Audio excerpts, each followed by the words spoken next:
I think what we'll talk about next is a pop filter, which is a very, very important thing to have when recording. So we've got a pop filter here, and what you do with the pop filter is pretty much stick it up in front of the microphone like this. And the idea is that it stops all those kind of explosions going onto the microphone. So words with P in them, that kind of thing. You can actually hear it if you put your hand in front of your mouth and say people, for example. You can hear the wind hit your hand. Now the idea of the pop filter, if I can just get this in the right place,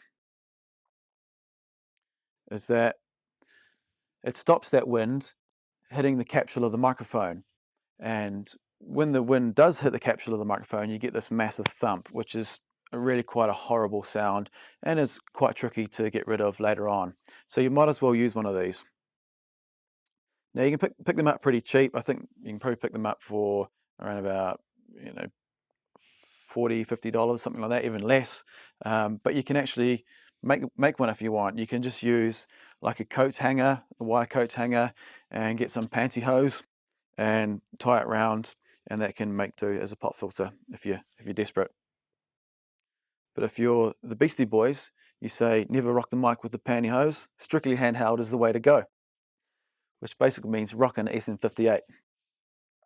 Okay, so when you're using the pop filter, I have a kind of a bit of a rule where I like to try and get about a 3-finger gap between the pop filter and the mic.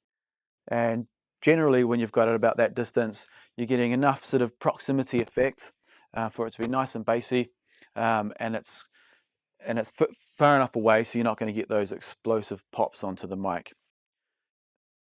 Often, I usually get a singer to sing quite close to the pantyhose, and if they keep singing like closer and closer, sometimes what happens is it gets pushed onto the microphone. So you've got to be careful that it doesn't get pushed on, and then you can hear the popping.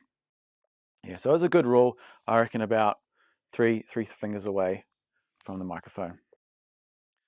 When looking at distance to sing from a microphone, as I said before, I kind of like the singer to sing as close as they can to the pop filter because I like the bass and the proximity effect.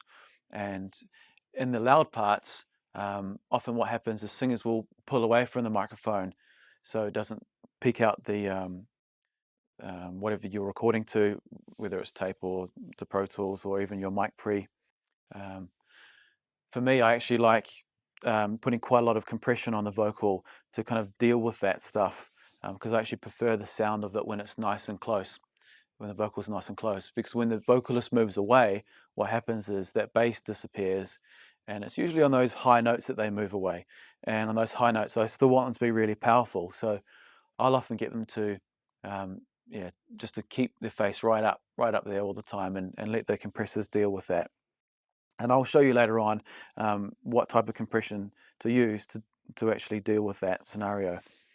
But if that's not your style, what you can get these singers to do is to pull away from the microphones on those high parts, or even sometimes you might find the vocalists, their voice is too strong, like in the situation of recording an operatic vocal or something like that, where the voice is just so loud it actually distorts the microphone capsule. In that situation, you'll actually need to get them to stand further back like this. You might, on quieter parts of the song, get them to go close, but some distance might be quite good. And if that case, if you are going to have them stand away from the microphone, you might want to change your microphone out to something that has a bit more bass in it or something like that. Here is an example of someone singing into a mic with a pop shield. He climbs the mountain whilst we sit and dream, and both our heads are in the clouds, but above them he can scream.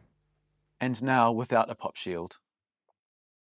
He climbs the mountain whilst we sit and dream, and both our heads are in the clouds, but above them he can scream. I think that's pretty much it for sort of microphones and placements and distance. So from here, let's talk about microphone preamps.